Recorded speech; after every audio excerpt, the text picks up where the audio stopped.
지금 저는 문재인 후보 자격이 아예 없는 사람이다. 왜 그러냐.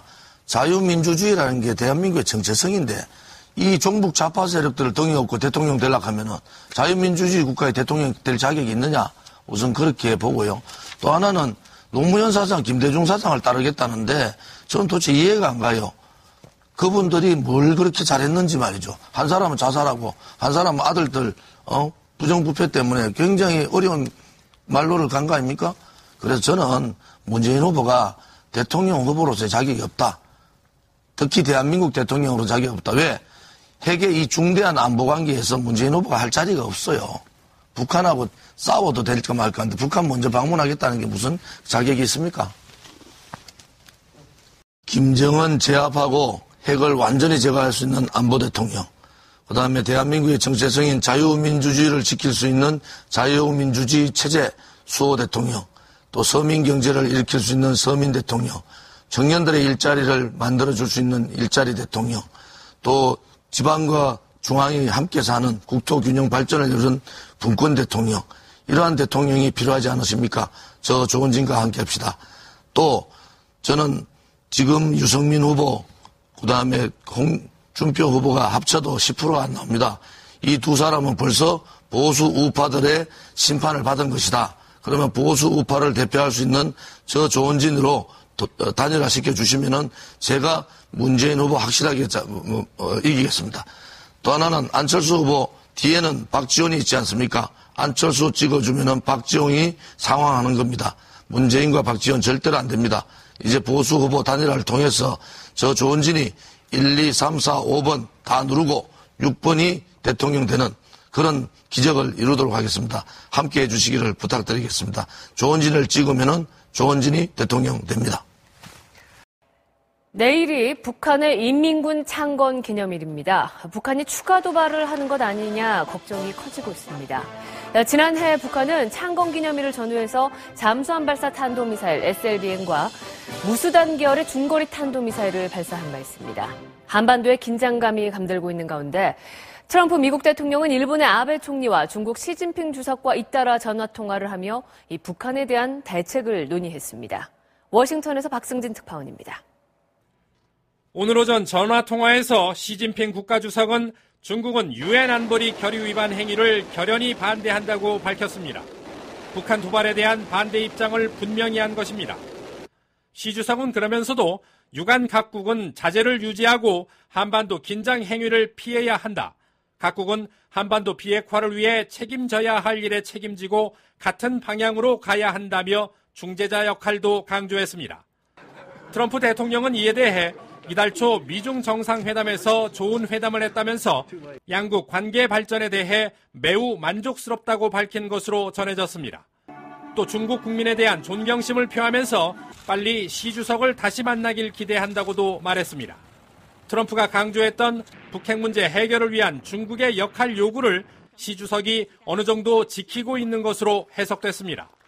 앞서 아베 신조 일본 총리는 모든 대북 옵션을 강조한 트럼프 대통령의 말과 행동을 높이 평가했습니다. 그러면서 두 정상은 북한이 도발을 자제할 것을 촉구하기로 했다고 밝혔습니다. 未だに危険な挑発行動を繰り返す北朝鮮に強く自制を求めていくことで完全に一致をいたしました。 미중일 3국 정상의 입장이 재확인되면서 북한의 6차 핵실험 도발은 어렵게 됐으며 그래도 북한이 도발할 경우 가혹한 제재는 불가피하다는 분석이 나오고 있습니다. 워싱턴에서 MBC 뉴스 박승진입니다. 이런 가운데 중국이 대북 제재에 한층 속도를 내며 북중 간의 갈등의 골이 깊어지는 모습입니다. 북한과 중국의 관영 매체들은 앞다퉈 원색적인 비난을 쏟아내며 일종의 대리전을 벌이고 있습니다. 금기종 특파원입니다. 평양 순안국제공항과 도시모텔의 현금 자동 입출금기 거래가 중단됐다고 AP통신이 평양발로 전했습니다. 중국 기업인이나 관광객이 주로 사용하는 건데 중국이 국영항공사 평양 노선을 끊고 북한 관광을 제한한 것과 같은 맥락의 대북 압박 신호로 봤습니다. 중국 정부는 오늘도 북한에 6차 핵실험을 하지 말라는 공개 경고를 보냈습니다. 不要采取可能加剧半岛紧张局势，使局势轮番升级的举动。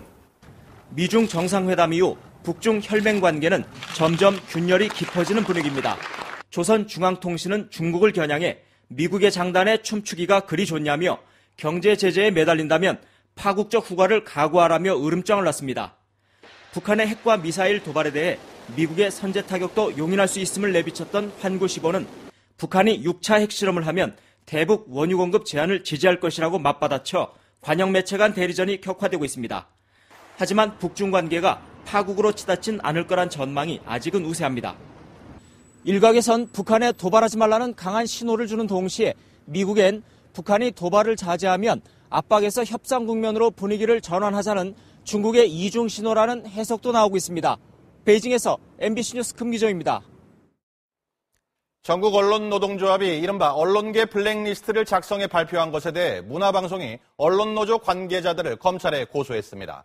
언론노조의 정치적 성향에 동조하지 않는 이들을 부역자로 매도하고 비방한 명예훼손과 모욕 혐의입니다. 박철영 기자입니다. 문화방송은 오늘 언론노조 김한균 위원장과 노조사나 김영국 MBC본부 노조위원장, 조능희 전 노조위원장, 강성원 미디어오늘 기자 등 4명을 명예훼손과 모욕 혐의로 검찰에 고소했습니다. 언론 적폐를 청산해야 한다며 대상자를 선정해 부역자로 매도하고 비방한 혐의입니다.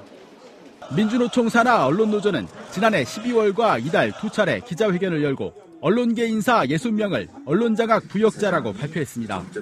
문화방송 사장과 보도본부장, 보도국장 등 MBC 임직원 26명이 포함됐습니다. 언론노조는 이들이 정치적 독립훼손과 보도 공정성 침해, 언론인 탄압에 앞장섰다고 주장했습니다. 언론노조의 기관직 격인 미디어오늘은 언론장악 부역자 명단 MBC가 가장 많다는 제목의 기사로 이들의 주장을 옮겼습니다. 이에 대해 문화방송은 소장에서 공공연하게 정치 행각을 일삼는 언론노조가 정치적 중립과 공정성을 주장하는 것은 모순이라고 밝혔습니다.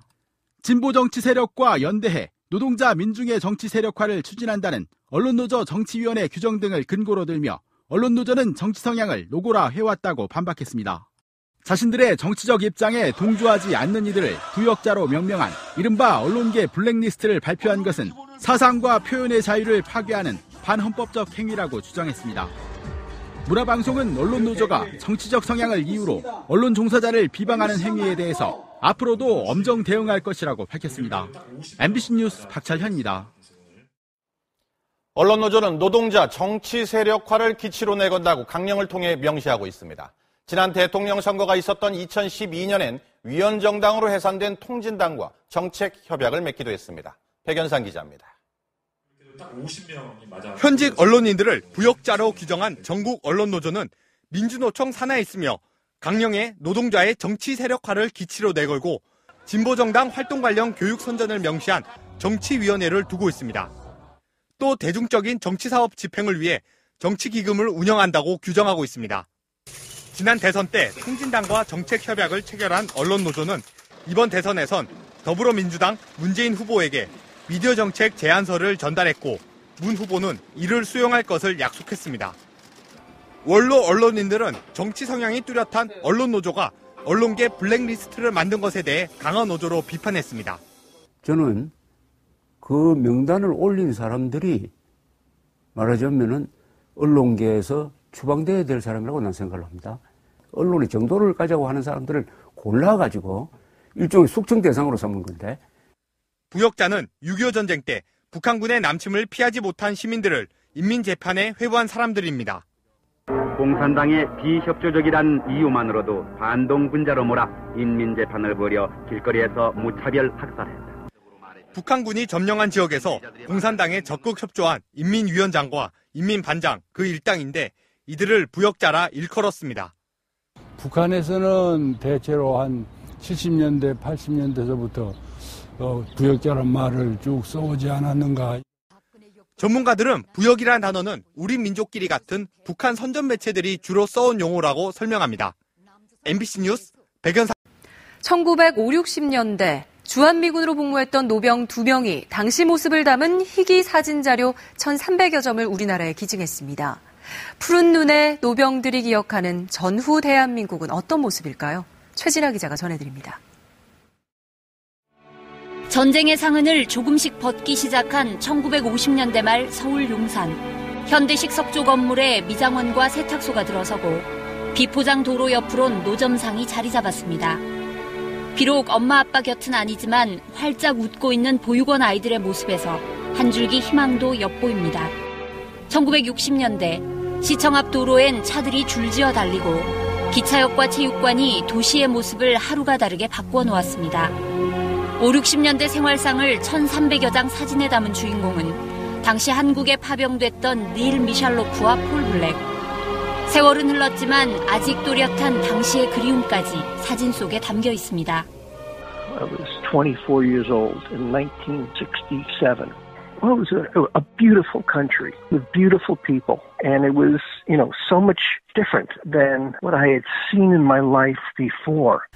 두 노병이 기증한 사진에는 한때 미 대사관으로 사용했던 반도 호텔, 그리고 지금은 사라진 일제강점기 극장 건물 등 희귀 사진도 다수 포함됐습니다. 외국인의 시선으로 담은 사진 기록이라는 점에서 의의가 있고 건축물의 변천 과정을 알 수 있는 기초 자료라는 점에서 국가기록원은 전후 역사가 생생히 담긴 사진들을 순차적으로 일반에 공개할 계획입니다. KBS 뉴스 최진아입니다. 한국이 전례 없이 동시에 북한을 압박하는 상황에서 북한이 한국계 미국인 한 명을 또 억류했습니다. 고비 때마다 외국인을 붙잡아 협상 카드로 이용하는 북한의 인질 외교, 김영인 기자가 보도합니다. 이번엔 중국 연변과기대 교수 출신 한국계 미국인 토니 김상덕 씨가 억류됐습니다. 북한은 지난 주말 평양 과기대 강의를 마치고 출국하려던 김 씨를 공항에서 체포했습니다. 억류 사유는 알려지지 않았습니다. But they don't specify what exactly the reason for his detention is. So certainly we're waiting to hear more from Pyongyang on that. 이로써 북한에 억류된 미국인은 3명으로 늘었습니다. 김 씨에 앞서 미국인 청년 원비어가 체제 전복 혐의로, 한국계 미국인 김동철 목사가 간첩 혐의로 장기 복역 중입니다. 2년여간 북한에 억류됐다 지난 2014년 풀려난 케네스 배 씨는 비망록에서 북한 검사가 중요한 건 재판 후 미국이 어떻게 대응할지라고 말했다고 밝힌 바 있습니다. 북한이 자신을 대미 협상 카드로 활용했다는 겁니다. 핵실험을 하든 미사일을 쏘든 자기들이 제재를 받고 있으면서도 건재해 있다. 이런 것들을 좀 과시하고 또 김정은을 홍보하고.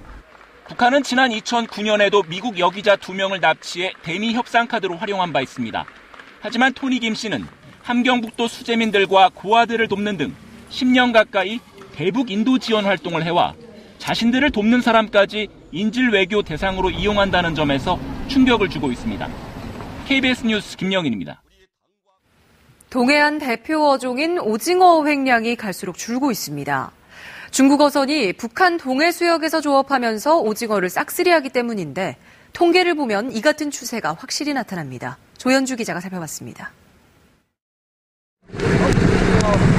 밤바다를 환하게 밝힌 어선이 오징어 잡이에 한창입니다. 쉴 새 없이 낚싯바늘을 끌어올려 보지만 걸린 오징어는 그리 많지 않습니다. 갈수록 오징어가 잡히지 않아 걱정이 이만저만이 아닙니다.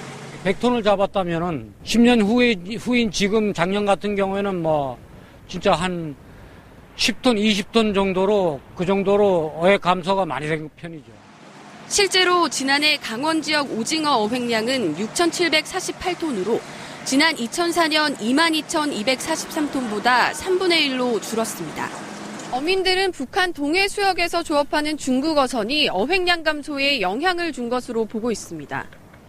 북한과 중국의 협약으로 지난 2004년 중국 어선이 북한 동해 수역에 첫 진출한 이후 어선 수가 꾸준히 늘었기 때문입니다. 북한에 진출한 중국 어선들은 오징어가 남하하는 길목에서 싹쓸이 조업을 하고 있습니다. 중국 쌍거리를 강력히 대응을 해야 됩니다. 그렇지 않으면 17년도에도 오징어 난다는 보장이 없어요. 이대로 가다가는 동해안에서 자취를 감춘 명태처럼 오징어마저 사라지지 않을까 어민들의 우려가 커지고 있습니다. KBS 뉴스 조윤주입니다. 국제수로기구 IHO 총회가 2012년 이후 5년 만에 IHO 본부가 있는 모나코에서 오늘 개막됐습니다. 이번 총회에서도 동해를 일본해로만 표기하고 있는 국제표준 해도집의 개정 문제가 주요 현안으로 다뤄지는데요.